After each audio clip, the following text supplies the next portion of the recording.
Bismillahirrahmanirrahim. Elhamdülillahi Rabbil alemin. Vessalatu vesselamu ala eşrefil enbiyayı vel murselin. Nebiyyina Muhammedin ve ala alihi ve ashabihi ecma'in. Rabbi şrahli sadri ve yessirli emri. Vahlul ugdeten min lisani yefkahu kavli. Allahümme allimna ma yenfa'una. Venfa'na bima allamtana ve zidna ilmen. وأصلح لنا شأننا كله ولا تكلنا إلى أنفسنا طرفة عين. Əziz, qiymətli qardaşlar, hörmətli cəmaat, aləmlərin Rəbbi olan Allaha sonsuz həmdü sənalar olsun. Onun sonuncu Peyğəmbəri Muhammed sallallahu aleyhi və səlləmə, onun ailəsinə, səhabələrinə, əhli beytinə və qiyamət gününədək onlara gözəl şəkildə tabi olanlara Allahın salavatı, salamı, xeyir duası, bərəkəti olsun. Həmd olsun uca Allaha. Allah Teala bizlərə yenidən xeyir üzərə toplaşıb cəm olmağı, mehriban qardaş cəmaat olmağı nəsib etdi. Həqiqətən də bütün xeyirlərə çatmaq, müvəffəq olmaq yalnız və yalnız aləmlərin Rəbbi olan uca Allahın müvəffəq etməsi, onun asanlaşdırması sayəsindədir. Əlbəttə ki, insan xeyrə həris olmalıdır. Daima Allahdan istəməlidir. Allahım, məni xeyirlərə çatdır. Məni xeyir işlər üzərə et. Xeyirli, yaxşı sözlər danışmağa, xeyirli, yaxşı əməllər etməyə məni müvəffəq et, asanlaşdır. İnsan Allahdan istəyən zaman Allah Teala ona müvəffəq edir. Amma əgər insanın rəğbəti yoxdursa, arzulamırsa, istəmirsə və yaxud da hər dəfə bir səbəb, bir yol ilə özün xeyirdən uzaqlaşdırırsa, bilsin ki, Allah da ondan uzaqlaşır. Allah da ondan uzaqlaşır və yaxşı işlər, xeyir onun üçün, Allah qorusun, çətinləşir. Neçə hətta xeyir istəyənlər olur ki, müvəffəq ola bilmir. Görürsən ki, aylardır, hətta illərdir, xeyir məclislərində iştirak eləməyə can atır, çalışır və s. müvəffəq ola bilmir. Ona görə ki, ən doğrusunu Allah bilir, insan niyyətində ixlaslı deyil. Həqiqətən də onu səmimi qəlbdən istəmir, arzulamır. Görürsən ki, aylar, fəsillər keçir, amma hələ də insan gəlib ona çata bilmir. Ona görə Allah Subhanahu Taala'nın bu ayəsini xatırlayaq. Mənim müvəffəq olmağım, mənim xeyrə çatmağım aləmlərin Rəbbi olan Allahın izni ilədir. Allah bu sözü, bu kəlməni Şuayb Peyğəmbərin dili ilə bizə öyrədir. Elm öyrənmək, elm məclislərində iştirak eləmək olduqca qiymətlidir, əzəmətlidir, dəyərli qardaşlar. Bu dünyadakı cənnət bağçalarıdır. İnsan sanki bu dünyada elm öyrənməklə, elm məclislərində iştirak eləməklə cənnətdən bir bağçada olmuş olur. Elm məclisləri Allahın iştirak edənləri bağışlayıb əfv etdiyi məclisdir. Onlar ilə səma əhlinin yanında övünü fəxr eləyir, onların dərəcəsini, mərtəbəsini uca eləyir. Allah Teala onları ataların adları ilə bərabər çəkər. Kim elm öyrənmək üçün gəlirsə, Allah ona cənnətə gedən yolları asanlaşdırır. Mələklər qanadlarının razılıq əlaməti olaraq həmin şəxsin ayağının altına sərirlər. Dəyərli cəmaat, bugün ədəb və əxlaq mövzusunda çox əhəmiyyətli bir hədisi inşallah qısa şərhi ilə bərabər oxuyacağıq. Hədisdə həm salamlaşmağın ədəbi qayda qanunu var, həm də ümumiyyətlə müsəlmanın bir çox xeyirləri, bir çox faydaları götürəcəyi bu hədis vardır. Allah Resulü Muhammed sallallahu aleyhi və səlləm buyurur ki, Yüsəllimus sagiru aləl-kəbiri vəl-mərru aləl-qaidi vəl-qalilu aləl-kəfiri. Salamlayan zaman kiçik böyüyü salamlasın, ayaq üstə olanlar, oturanları salamlasın və ötüb keçən də oturanları salamlasın buyurur Allah Resulü Muhammed sallallahu aleyhi və səlləm. Bilirsiniz, salamlaşmaq insanın imanın ən çox kamil edən əməllərdən biridir. Salamlaşmaq haqqında nə qədər ayələr və hədislər var. Allah Subhanahu Teala buyurur və izə huyyitum bi tahiyyatin fahayyu bi ahsana minha aw rudduha. Birisi salam verəndə onun salamı ya olduğu kimi qaytarın ya da ondan daha gözəl, daha yaxşı bir şəkildə qaytarın. İnsan gəlir sənə deyir: "Əssalamu aleykum." sən onun salamını və aleykumussalam deyə qaytarsan olar. Amma ən yaxşı və aleykumussalam və rəhmətullah, yaxud və aleykumussalam və rəhmətullahi və barakatuh deyərək gözəl şəkildə qaytarmaq. Allah Resulü Muhammed sallallahu aleyhi və səlləm buyurur ki, iman gətirmədikcə cənnətə daxil ola bilməzsiniz. Biri-birinizi sevmədikcə də kamil iman sahibi olmazsınız. Sizə bir əməl öyrədimmi, onu edəndə bir-birinizi sevib qardaş olasınız, aranızda salamı qoruyub saxlayın. Salamı qoruyub saxlayıb salamlaşmaq. Günlərin bir günü Peyğəmbər sallallahu aleyhi və səlləm oturan zaman bir nəfər şəxs içəri daxil olub deyir ki, Əssəlamu aleykum. Allah Resulü sallallahu aleyhi və səlləm deyir ki, bu kişiyə 10 savab var. Sonra başqa bir kişi daxil olur, deyir, Əssəlamu aleykum və rəhmətullah. Allah Nəbisi sallallahu aleyhi və səlləm deyir ki, bu kişiyə 20 savab var. Sonra başqa bir kişi içəri daxil olur, deyir, Əssəlamu aleykum və rəhmətullahi və barakatuhu. Allah Resulü sallallahu aleyhi və səlləm deyir ki, bu kişiyə 30 savab var. Ona görə dəyərli qardaşlar, salamı qoruyub saxlamaq. Qiyamətin əlamətlərindən biri də Peyğəmbər sallallahu aleyhi və səlləm deyir ki, insanlar ancaq tanıdıqlarına, işi keçdiklərinə salam verəcək. Mənfəət, fayda, xeyir əldə etdiklərinə salam verəcək. Yəni, neyinirəm bundan görüşməyi, buna salam verməyi, buna salam yazmağı, bundan görüşüm, çünki bundan iş görürük, ondan nəsə bir mənfəət, faydam var, bu da Allah qorusun, qiyamətin əlamətlərindən biridir. Yəni, bunu edirsə insanlar artıq qiyamət yaxındır. Ən üstün, ən gözəl salamlaşma ləfsi də Əssəlamu aleykum və rəhmətullahi və barakatuh deyə salamlaşmaqdır. Əssəlamu aleykum və rəhmətullahi və barakatuh deyə salamlaşmaq. Sonra gəlir Əssəlamu aleykum və rəhmətullah. Sonra gəlir Əssəlamu aleykum. Ən üstün salamlaşma tərzi. Lakin kimsə salam aleykum desə də bu da salamlaşma sayılır. Amma yaxşı olar ki, Əssəlamu aleykum kəlməsinə özümüzü öyrənişdirək. Bu ən yaxşısıdır. Abu Hureyradan rəvayət olunan hədis Peyğəmbər s.ə.v deyir ki, salam verən zaman qoy kiçik, böyüyü salamlasın. Burada hədisdə təkcə salamlaşmaq yox, birinci böyüyə hörmət, böyüyə, ağsaqqala sayğı, ehtiram var. Bir insan səndən böyüdürsə, sən qaçmalısan ona birinci salam verməyə. Xeyr əməllər ümumiyyətlə, nə qədər ki, sənin imkanın var, sən qabağa kes. Qoyma o işdə səni kimsə qabaqlasın. Allah Teala fəstəbiqul xeyrat buyurur. Xeyr əməllərdə bir-birinizə yarışın. Xeyr əməllərdə insanlar yarışa bilər. Hansı işdə? Ancaq xeyr əməllərdə. Beləcə, böyüyə hörmət, böyüyə sayğı bizi, qardaşlarım, bərəkətin gəlməyini artıracaq. Çünki böyüklərə hörmət qoymaq bərəkəti artırır. Həqiqətən də bərəkət böyüklərdə daha böyükdür, daha yüksəkdir. Baxmayaraq ki, Allah Resulü sallallahu aleyhi və səlləm kiçiklərin yanından keçəndə onlara salam verərdi.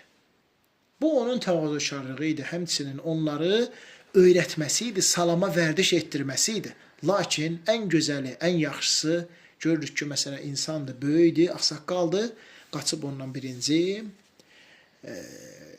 görüşmək.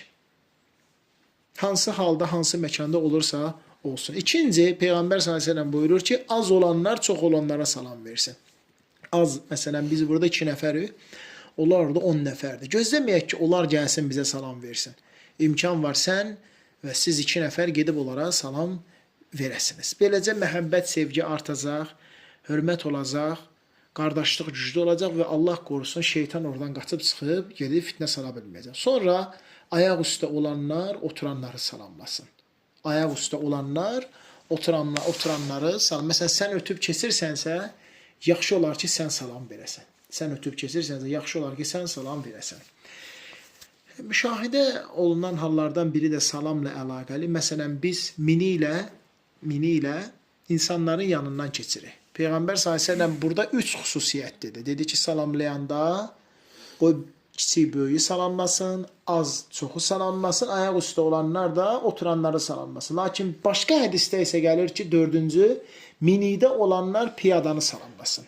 Minidə olanlar, məsələn, sən mini ilə gedirsən, kimsə yolun kənarındadır, piyada, onları sən salamlayırsan. Onları sən salamlayırsan. Salamlayan zaman da yəni imkan var dayanmaq, Esselamu aleykum və rəhmətullah demək. Amma imkan yoxdursa, yaxud da məsələn üz-üzə gəlirsənsə, sən maşınla gedirsən, o da qarşıdan maşından gəlir.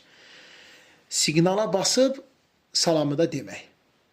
Yəni təkcə siqnala basmaq və yaxud da ona işıqla işarə eləmək bu salamlaşmaq sayılmır. Həm siqnala basırsan, həm də demək ağzı ilə salamı deyirsən. Peyğəmbər sallallahu aleyhi və səlləm deyir ki, Yahudilər və xaçpərəstlər işarə ilə salamlaşırlar. Siz həm sözlə, həm də işarə ilə salamlaşın. Onlar sadəcə belə-belə eləyirlərmiş, salam sözdə yox imiş. Peyğəmbər sallallahu aleyhi və səlləm siz həm demək əllə işarədir, həm də sözlə söyür. Bu o kəslərə aiddir ki, yəni uzaqdadır. Yəni məsələn, uzaqdadır, kənardadır, o zaman əllə işarə ilə Esselamu aleykum deyirsən. Amma yaxındasansa, Peyğəmbər s.ə.v buyurur ki, əllə görüşmək.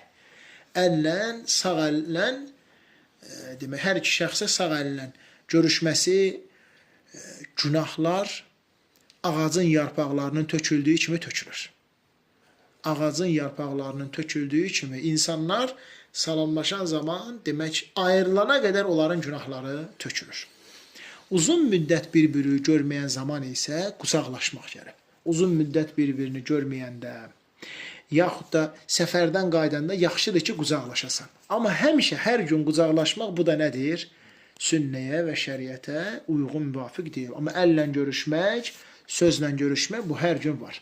Çoxsa insanlar arasında yayılıb, görürsən ki, salamlaşanda belə eləyirlər, yaxud da əyilirlər. Dəyərli cəmaat, Peyğəmbər s.ə.v bundan çəkindirib. Ən birinci çəkindirib ki, salam verən zaman əyilmək olmaz. Salam verən zaman əyilmək, yəni başı önə doğru eləmək olmaz. Bu icazəli deyildir. İkinci isə bu şəkildə salamlaşmaq, yəni bidətdir, yenilikdir. İnsanların ortaya çıxartdıqları bir əməldir. Sonradan gəlib. Sufilər tərəfindən, yaxud da məsələn digər firqələr tərəflərindən gəlib, bu da ibadət olduğu üçün gərək biz bidətlərlə yox, sünnələrinə əməl edək. Üçüncü isə unutmayaq ki, hər bir bidət gələndə o bir sünnənin yerini alır. Hər bir bidət gəlirsə o bir sünnəni qovub çıxardır. İnsanlar belə eləyəndə artıq bunu əllə görüşməyi tərk edirlər. Əllə görüşməyə tərk edirlər və bu da olduqca mühüm məsələ, dəyərli qardaşlar. Demək, salam haqqında bunlara fikir vermək lazımdır.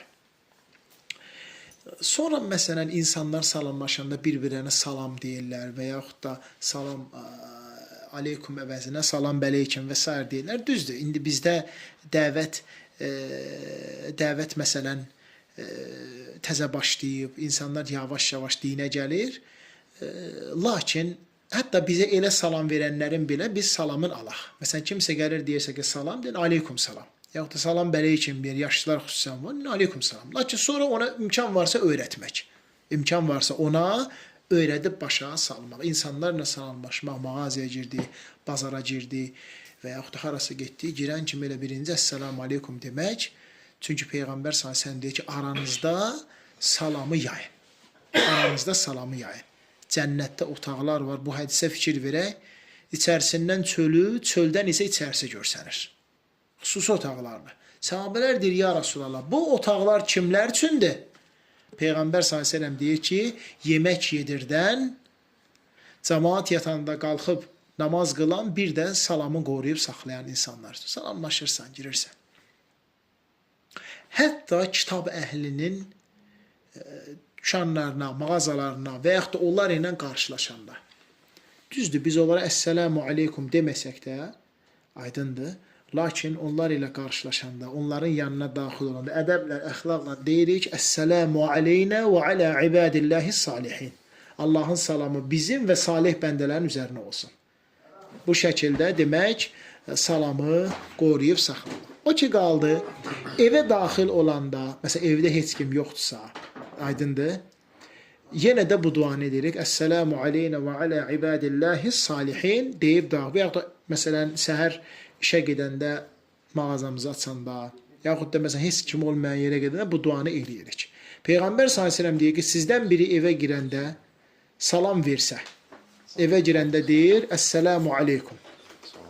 Sonra Bismillah deyib nəsə yeyib içsə, şeytan deyir ki, bugün bizə burada nə qalmağa yer var, nə də yeməyə ruzi arzaq var. Baxın qardaşlarım, Allahu Ekber, bayaqdandan salam haqqında hələ 5-6 hədis oxuyuruq. Görün, nə qədər əzəmətli şeydir. Şeytan o günü qoşunun yığır aparır.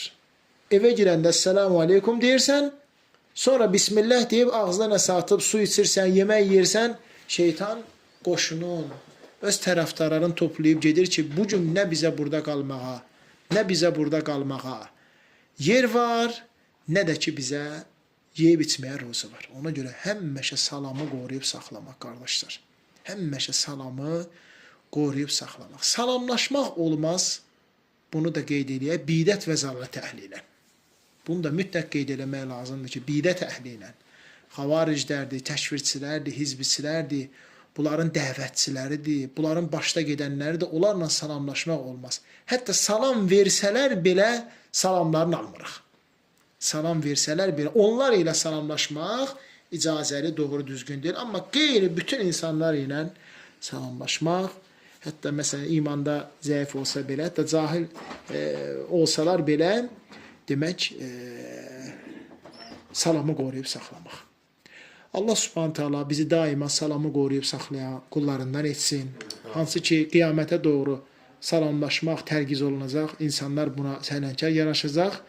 Hətta bir izləyici yazır, xırda məsələlərdir. Xeyr, xırda məsələlər deyil. Salamlaşmaq xırda məsələ deyil. Salamlaşmaq imanı artırır. İnsanın cənnətə daxil olmanın səbəbidir. Cənnətdə otaqlar var onun üçün. İçərisindən çölü, çöldən içərisi görsənir.